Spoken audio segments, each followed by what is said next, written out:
Bienvenue dans cet exercice numéro 45 sur les sondes thermiques. Donc on a une sonde thermique qui est formée d'un dipôle RC alimenté par un générateur de tension continue avec un condensateur de capacité C égale 1 microfarad. Donc ça c'est important de le repérer. Le dipôle ohmique est une thermistance. La valeur de sa résistance dépend de la température. Donc en fonction de la température, la valeur de la résistance va changer. On le place dans une enceinte de température θ et on a un système d'acquisition qui permet de relever UC aux bornes du condensateur. Pour tracer la courbe de la valeur de la résistance de la thermistance en fonction de la température, on suit le protocole. Donc on réalise le circuit suivant et d'abord on a un condensateur qui est initialement déchargé et à T égale 0 on ferme K1. On enregistre l'évolution de UC jusqu'à la charge, puis on ouvre K1, on ferme K2 et on fait une décharge complète. On ouvre ensuite K2.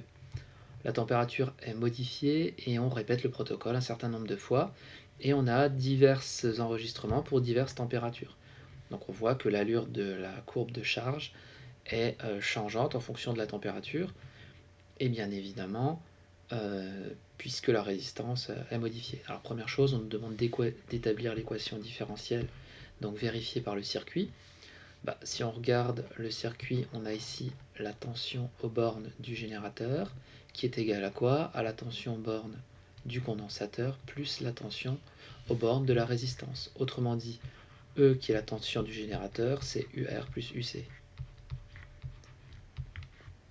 Donc comme on doit établir l'équation différentielle, E c'est une constante, UR ça suit la loi d'Ohm, donc RI, et UC c'est la variable, donc on le laisse. Or I c'est dQ sur dt, dérivée de la charge, et Q c'est égal à CUC, C étant une constante, on peut le sortir, ça fait donc RC d de UC sur dt plus UC. On a une équation différentielle du premier ordre. Si on l'écrit un peu plus élégamment, on divise tout par RC, ça nous fait donc E sur RC qui est égal à la dérivée de UC par rapport au temps, plus 1 sur RC UC de t. Donc voici l'équation différentielle du premier ordre parce qu'on a une dérivée première, à coefficient constant parce que R et C sont des constantes et E aussi, et avec un second membre constant qui vaut E sur RC. Ensuite, on nous dit que la solution UC de t est du type A plus B exponentielle moins t sur RC. Et on nous demande, en tenant compte des conditions initiales et finales de la charge, d'exprimer A et B. Donc il faut qu'on trouve, en réalité, A c'est ce qu'on appelle la solution particulière de l'équation différentielle. Donc on sait que quand t tend vers l'infini, eh bien le condensateur est chargé, autrement dit UC de t qui tend vers plus l'infini est égal à E, puisque le condensateur est chargé. Et E, on voit qu'il vaut 4 volts. Alors ça doit être écrit dans l'énoncé, E vaut 4 volts, enfin bon, peu importe. Donc si on fait tendre exponentielle de l'infini, eh bien on voit qu'il ne va rester que A, et donc A égale E. Donc UC de t qui tend vers l'infini égale grand E. Donc c'est égal à A.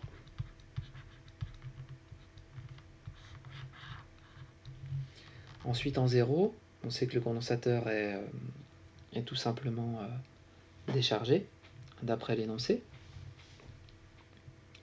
Donc U de 0 vaut 0. Enfin UC de 0 vaut 0, puisque le condensateur est déchargé. C'est écrit dans l'énoncé à l'instant initial. Il est au départ déchargé. Donc on a une solution du type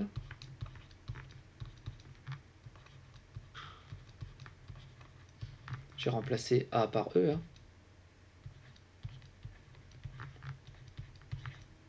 Exponentielle de 0 ça fait 1. Donc on a E plus B est égal à 0. Autrement dit B égale moins E.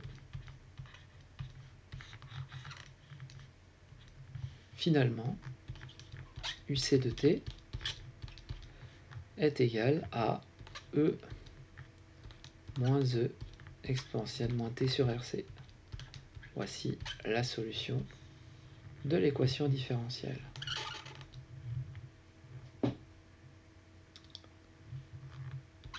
peut passer donc à la question C.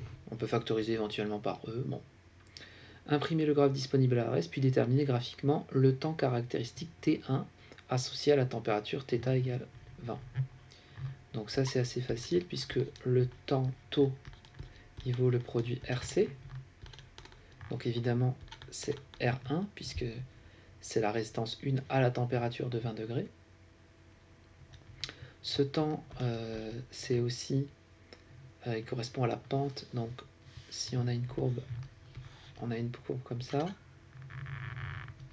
donc on se place UC de T sur cette courbe là, on trace la tangente à la pente et on prend l'intersection avec l'asymptote horizontale ici, et voilà le fameux temps T1 qu'on doit lire.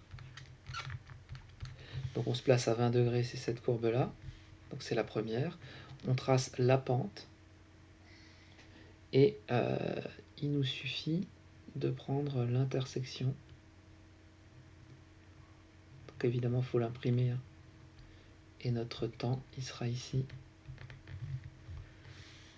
Donc si on le fait proprement, hein, je l'ai fait avec une courbe imprimée, on a à peu près 1,3 millisecondes pour ce fameux temps tau 1 pour la courbe avec évidemment 20 degrés. Donc une fois qu'on a ça, eh bien on peut trouver également, si on connaît C, on a la valeur de R, hein, puisqu'on peut trouver tout simplement les résistances. Donc si on sait que ça vaut 1,3 millisecondes, ben, c'est la question d'après. On en déduit R1 qui vaut tau 1 sur C,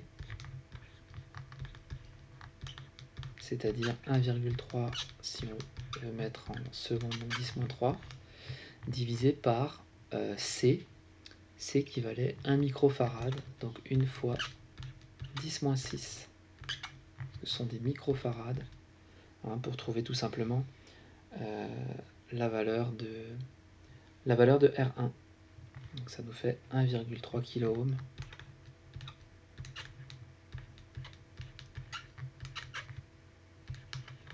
Donc 1,3 kOhm. On peut donc compléter le tableau. Là, on a 1,3 et en kOhm, ça fait aussi 1,3. On répète ce raisonnement de façon identique en traçant à chaque fois les différentes pentes des tangentes à l'instant initial. Donc par exemple, pour la deuxième courbe, pour une courbe, c'est celui-là. On prend l'intersection qui est ici, donc on aura le temps tau qui est là, etc., etc. Donc on le répète. Donc moi j'ai trouvé 0,9 et j'en déduis la résistance qui vaut aussi 0,9 kg. Ensuite j'ai trouvé 0,6. Ensuite 0,4 et 0,4 kg et à peu près 0,33.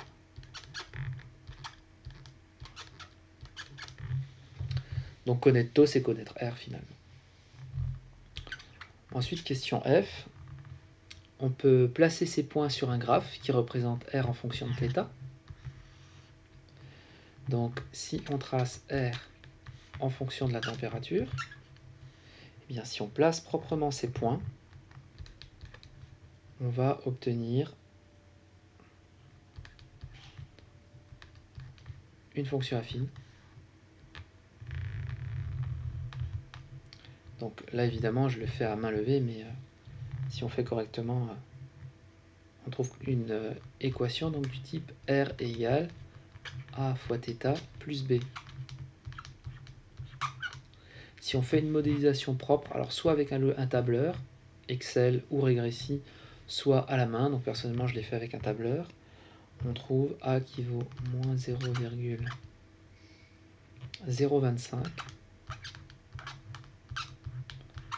fois θ plus B qui vaut 1,7 kg. Les unités étant kilo-ohm. Et A, ce sont donc des kilo-ohms par degré.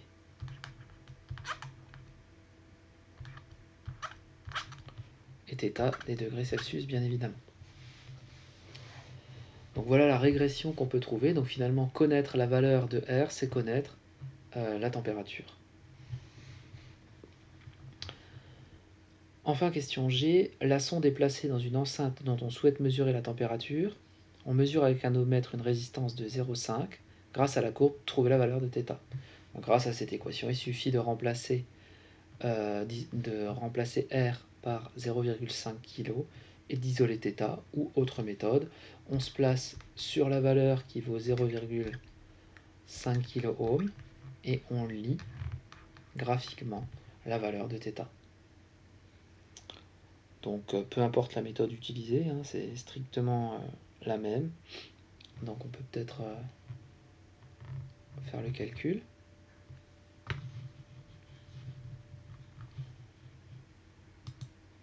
Donc je vais le faire ici. Je recopie l'équation trouvée. Donc R était égal à moins 0,025 θ plus 1,7 kOhm. Je sais que R vaut donc cette fois-ci 0,5 et j'isole tout simplement θ. Donc 0,5 moins 1,7 divisé par 0,025 avec un signe moins, c'est égal au θ correspondant qui s'appelle θp. Quand on fait le calcul, on trouve 48 degrés Celsius et donc on a la valeur de θ. Voilà pour cet exercice.